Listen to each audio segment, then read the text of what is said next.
Welcome viewers. আজকে আমরা 9 জুলাইয়ের আনন্দবাজার পত্রিকা বিশ্লেষণ করব। প্রথমে আমরা দেখতে পাচ্ছি আঁধার এনকাউন্টার, অর্থাৎ দক্ষিণ চব্বিশ পরগনার নাবালিকাকে ধর্ষণ ও খুনের ঘটনায় অভিযুক্ত প্রভাস মণ্ডলকে রাতের অন্ধকারে এনকাউন্টার করলো পশ্চিমবঙ্গ পুলিশ। এখানে আমরা আরেকটা খবর দেখতে পাচ্ছি, তৃণমূলের 440 কোটি টাকা ফ্রিজ ইডি। অর্থাৎ আমরা জানি পশ্চিমবঙ্গের সম্প্রতিকালে বিধানসভা নির্বাচনের পর তৃণমূল সরকার পরাজিত হয় এবং বিজেপি সরকার ক্ষমতায় আসে। তো তৃণমূল সরকার পরাজিত হওয়ার পর ওখানে তৃণমূল সরকার দুটা ভাগে বিভাজিত হয়ে যায়। একটা হচ্ছে কালীঘাট তৃণমূল, আর একটাকে বলা হচ্ছে ঋতব্রত তৃণমূল।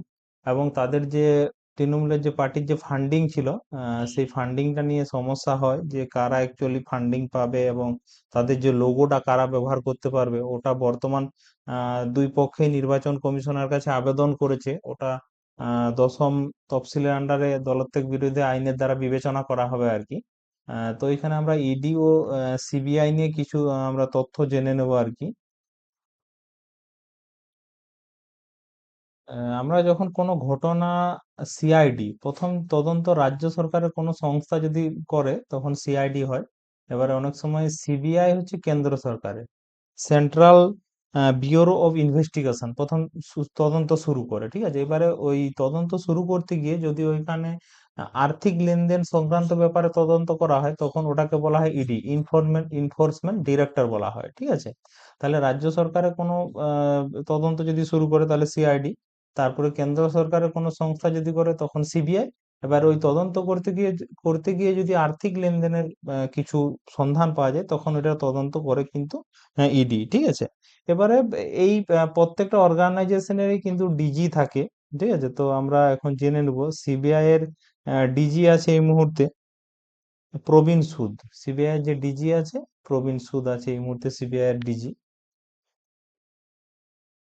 সিবিআই এর ডিজি আছে প্রবীণ সুদ। ঠিক আছে, তো এই প্রবীণ নামটা আমাদের খুব পরিচিত মনে হয়েছে, কারণ আমরা বিগত ক্লাসেই দেখে না বিএসএফ এর যে ডিজি আছে এই মুহূর্তে প্রবীণ কুমার আছে। তো এই প্রবীণ কুমারের কিন্তু আমাদের যে রাজ্যের যে বর্তমান ডিজি আছেন সিদ্ধিনাথ গুপ্তার কার্যকাল অক্টোবর মাসে শেষ হওয়ার পর প্রবীণ কুমার কিন্তু আমাদের রাজ্যের ডিজি হওয়ার দৌড়ে আছেন আর কি, মানে সম্ভাবনা আছে আর কি। আর এখানে আমরা আরেকটা জিনিস জানবো, তাহলে সিবিআই জানলাম প্রবীণ সুদ, এবং আমাদের যে ইডি ইনফরমেন্ট ডিরেক্টর, ওনার ডিজি আছেন হচ্ছেন রাহুল নবীন। রাহুল নবীন, ঠিক আছে। এবার এই নবীনের সঙ্গে আরেকটা জিনিস সম্পর্ক আছে, যেটা হচ্ছে আমাদের যে বিজেপির সর্বভারতীয় সভাপতি আছে নিতিন নবীন। নিতিন নবীন, ঠিক আছে, নিতিন নবীন। আচ্ছা, এখানে নিতিনের সঙ্গে আরেকটা জিনিস আমরা সম্পর্ক পেয়ে যাবো, নিতিন গডকরি। নিতিন গডকরি, কেন্দ্রীয় সড়ক ও পরিবহন মন্ত্রী নিতিন গডকরি। আর আমাদের রাজ্যের সড়ক ও পরিবহন মন্ত্রী আছেন Arjun Singh.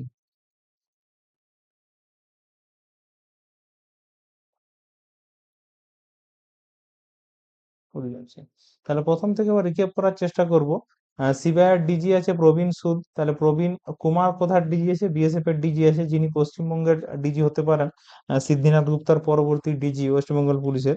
R E D DG আছেন রাহুল নবীন আর নিতিন নবীন, একই রকম নাম, ওই জন্য কম্পারিজন করছি স্ট্যাটিক জিকে হিসেবে মনে রাখার জন্য। নিতিন নবীন হচ্ছে বিজেপির সর্বভারতীয় সভাপতি, আর নিতিন নামটা নিতিন গডকরির সঙ্গে একই রকম হচ্ছে। নিতিন গডকরি হচ্ছে কেন্দ্রের সড়ক ও পরিবহন মন্ত্রী।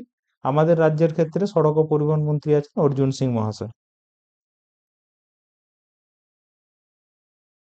এখানে আমরা একটা দেখতে পাচ্ছি যে বছর পেরিয়ে স্বদেশে সুইটি দানিশ, অর্থাৎ আহ, 1 বছরও বেশি সময় ধরে টানাপোড়েনের পর বাংলাদেশ থেকে আমাদের দেশে ফিরলেন হচ্ছে বীরভূমের দানিশ শেখ সুইটি বিবি ও তার নাবালক দুই সন্তান।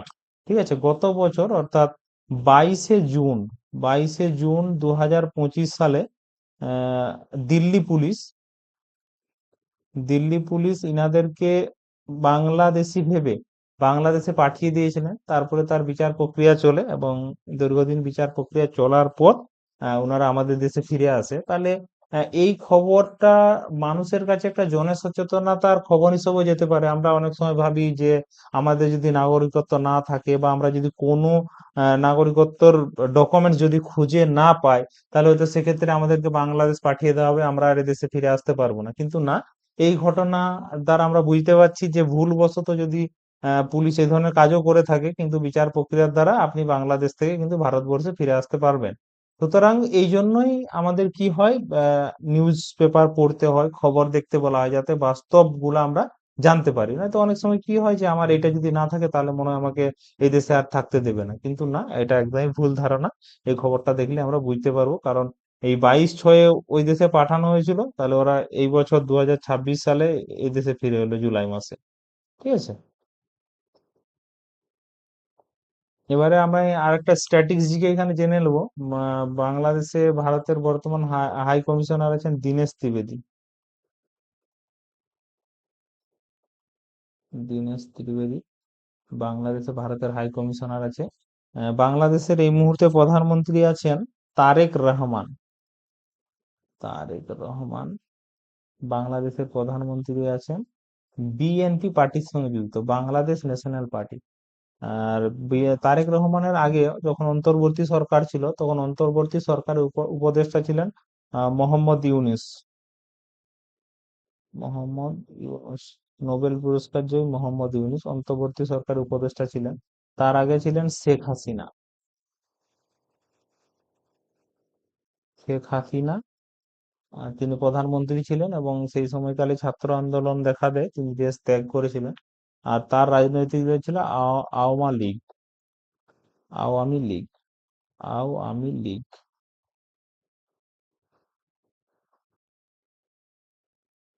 তাহলে এখানে আমরা দেখতে পাচ্ছি স্ট্র্যাটেজিকে হিসেবে বাংলাদেশে ভারতের হাই কমিশনার আছেন দীনেশ ত্রিবেদী।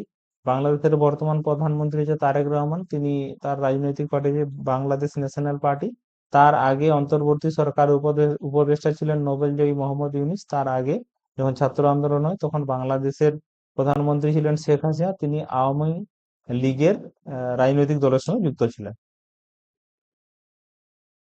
তাহলে আগের যে ম্যাচটায় রাউন্ড 16-এর যে ম্যাচটা ছিল মেসিদের সামনে আর্জেন্টিনা আর ইজিপ্ট ছিল, তো এখন রাউন্ড 18-এ থাকছে মেসিদের সামনে থাকে আর্জেন্টিনার সঙ্গে সুইজারল্যান্ড থাকছে আর কি। আইসিসির হল অফ ফেম হলেন সৌরভ গাঙ্গুলি। আইসিসির হল অফ ফেম হলেন এবং তার জন্মদিনের দিনেই এই ঘোষণাটা তিনি শুনেছেন। তো এখানে আমাদের একটা স্ট্র্যাটেজি হিসেবে জানতে হবে যে আইসিসির বর্তমান চেয়ারম্যান কে আছেন, জয় শাহ। জয় শাহ। জয় শাহ হচ্ছে অমিত শাহের ছেলে। আইসিসির international cricket council, ICC.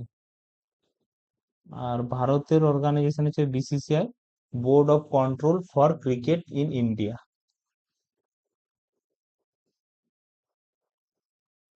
BCCI সভাপতি আছেন এই মুহূর্তে মিঠুন মানস। মিঠুন মানস।